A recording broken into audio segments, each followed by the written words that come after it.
बहुत आदत है बयानबाजी की। अयोध्या को लेकर अभी भी बयान दिए जाते हैं और पहले भी दिए गए, लोकसभा चुनावों से पहले भी दिए गए, लेकिन प्राण प्रतिष्ठा से सभी ने दूरी बना ली अपने फायदे के लिए। किसने किसने क्या किया प्राण प्रतिष्ठा को लेकर, कौन कौन नहीं पहुंचा, आपको बता रहे हैं। चलिए जानकारी आपके सामने रख रहे हैं, क्योंकि 22 तारीख को देखिए, 22 जनवरी इसी साल प्राण प्रतिष्ठा हुई और कांग्रेस ने प्राण प्रतिष्ठा से दूरी बनाई, नहीं पहुंची कांग्रेस, जबकि निमंत्रण तो इन्हें भी गया था। समाजवादी पार्टी वहीं लखनऊ में रहकर, लखनऊ से अयोध्या कितनी दूर है, 2 घंटे 3 घंटे की दूरी है, लेकिन निमंत्रण ना मिलने का झूठ बोला पहले।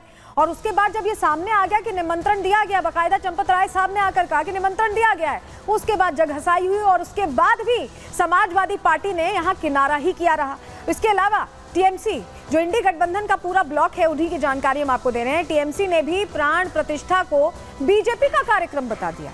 अयोध्या में राम मंदिर की प्राण प्रतिष्ठा हो रही थी, भगवान राम की प्राण प्रतिष्ठा हो रही थी, उसे बीजेपी का कार्यक्रम बताया गया।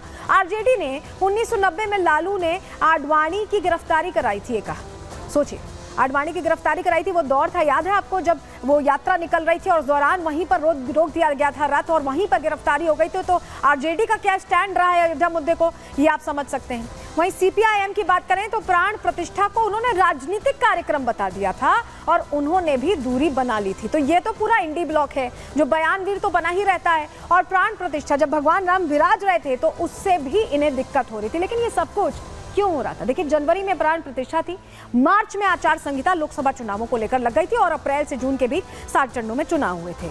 तो चुनावी फायदा यहाँ शायद इन दलों के लिए आस्था से ज्यादा जरूरी था, उस पर ज्यादा भारी था। हम यूं ही नहीं कह रहे हैं, चलिए जानकारी आपके सामने रख रहे हैं, आपको बता रहे हैं।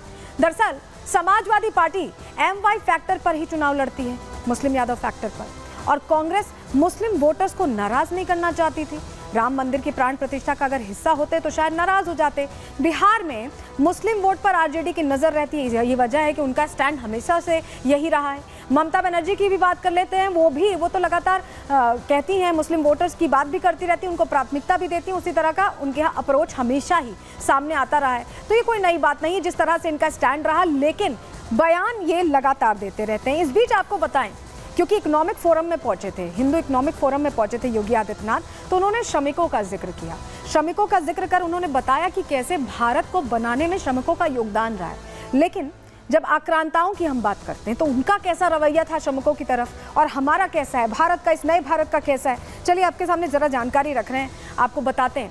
मुगलों पर एक तरह से प्रहार किया है योगी आदित्यनाथ ने, क्योंकि राम मंदिर में क्या हुआ, जब राम मंदिर का निर्माण हुआ तो बहुत सारे जो श्रमिक थे उन्हें सम्मानित किया गया, सम्मान की निगाहों से देखा गया, क्योंकि वो जो मंदिर था जिसका इंतजार कितने सालों से हो रहा था, और वो जब आया तो श्रमिकों के सम्मान की नज़र से देखा। और यही वजह है कि कारीगरों पर फूल बरसाए गए, कारीगरों पर राम मंदिर के निर्माण के दौरान जिन्होंने हाथ बटाया था, जिन्होंने इसे साकार रूप में ले आया, उन पर फूल बरसाए गए। लेकिन ताजमहल का एग्जाम्पल यहाँ आपको याद कर लेना चाहिए। मुगल कितने बर्बर थे, किस तरह से बर्बरता की हद उनकी तरफ से पार की गई। जब ताजमहल का निर्माण हुआ तो श्रमिकों के हाथ काट दिए गए थे, जिससे नायाब नमूना दोबारा कोई ना बना पाए।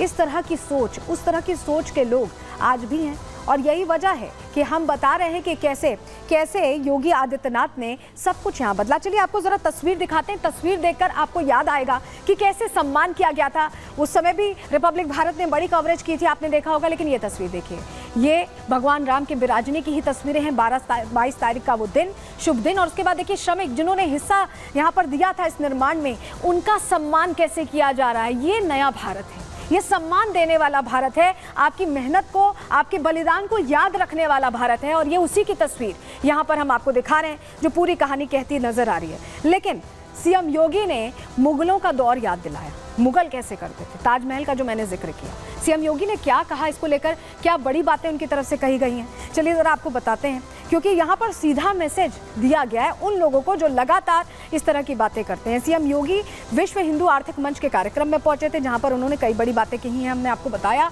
मुगलों के इतिहास पर सीएम ने प्रहार किया, उन्होंने प्रश्न खड़े किए और पूछा, इतिहास में मजदूरों पर अत्याचार किए गए थे, ये जिक्र उनकी तरफ से आया यहाँ पर। उन्होंने बताया कि डबल इंजन की सरकार जब है तो श्रमिकों का सम्मान होता है। कैसे सम्मान होता है ये हमने आपको दिखाया, और यहाँ भी अभी हम आपको दिखाई रहे कि कैसे पुष्प वर्षा हो रही है। पीएम मोदी ने राम मंदिर के श्रमिकों को बाकायदा सम्मानित किया था, वो तस्वीर सभी के दिलों में बसी हुई है। ताजमहल के श्रमिकों के हाथ काट दिए गए थे, और यही फर्क है यही फर्क है सोच में जो हमें आगे ले जाता है अपने आप में। और सोचिए, योगी आदित्यनाथ ने जब ये बातें कही तो कहीं ना कहीं उनका ये तरीका था कि जीडीपी जो हमारा बढ़ रहा है, जो आर्थिक ग्रोथ हमारी हो रही है, उसमें हर उस व्यक्ति का योगदान है जिसने तिनका तिनका जोड़कर भारत के विकास का सपना देखा है। सुनिए योगी आदित्यनाथ। आपने वो दृश्य देखा होगा जब 22 जनवरी को प्रधानमंत्री मोदी जी अयोध्या में राम मंदिर का निर्माण करने वाले श्रमिकों का सम्मान कर रहे हैं।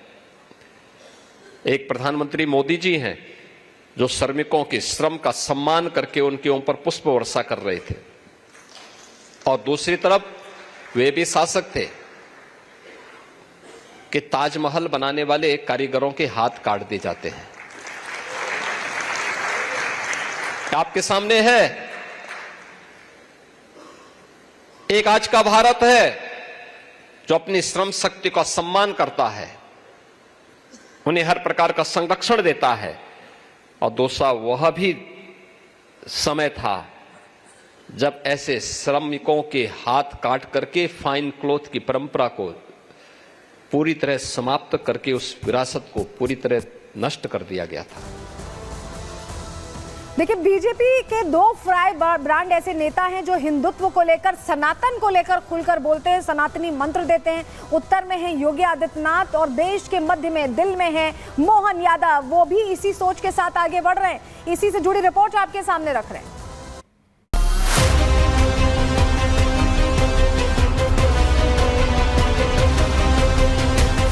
भारतवर्ष की नींव सनातन पर टिकी है। वेद, पुराण और सनातनी इतिहास भारत की महानता का प्रमाण रहा है। लेकिन विपक्षी दल अपने निजी लाभ के लिए राम के अस्तित्व पर सवाल खड़े करते हैं। विपक्ष के कई नेता हैं जो ना तो राम को मानते हैं और ना ही कृष्ण को। ऐसे में हिंदुत्व के ये दो फायर ब्रांड नेता विपक्ष को आईना दिखा रहे हैं। सबसे पहले बात सीएम योगी आदित्यनाथ की, जिन्होंने कांग्रेस के दोहरे चरित्र पर प्रहार करते हुए राम को नकारने वाली मानसिकता पर हमला बोला। सीएम योगी ने रामायण और महाभारत के महत्व को समझाते हुए सनातन का झूठा चोला ओढ़ने वाले राहुल गांधी के ज्ञान पर तंज भी कसा। महाभारत की रचना या भगवान वेदव्यास वे किसी पार्टी से तो नहीं जुड़े थे। ऐसा भी नहीं कि वो राष्ट्रीय स्वयंसेवक संघ से या भाजपा से जुड़े रहे होंगे। बस चलता तो राहुल गांधी बोल सकते थे, ये भी बोल देंगे क्योंकि बहुत ज्ञानी है, तो ये भी बोल देंगे कि उन्होंने इसलिए लिखा क्योंकि उन्होंने राष्ट्रीय स्वयंसेवक संघ की शाखा में ये बात सीखी होगी इसलिए बोल दिया। राहुल गांधी जैसा विद्वान तो ये बोल ही सकता है। सीएम योगी मुंबई में विश्व हिंदू आर्थिक मंच के कार्यक्रम में शामिल हुए। इस दौरान उन्होंने देश और प्रदेश में हो रहे आर्थिक विकास पर चर्चा की। साथ ही इस आर्थिक विकास के आधार यानी श्रमिकों का जिक्र खास तौर पर किया। सीएम योगी ने मुगलों के बर्बर इतिहास का जिक्र करते हुए ताजमहल के कारीगरों के हाथ काटने और राम मंदिर के श्रमिकों के सम्मान के बीच का फर्क समझाया।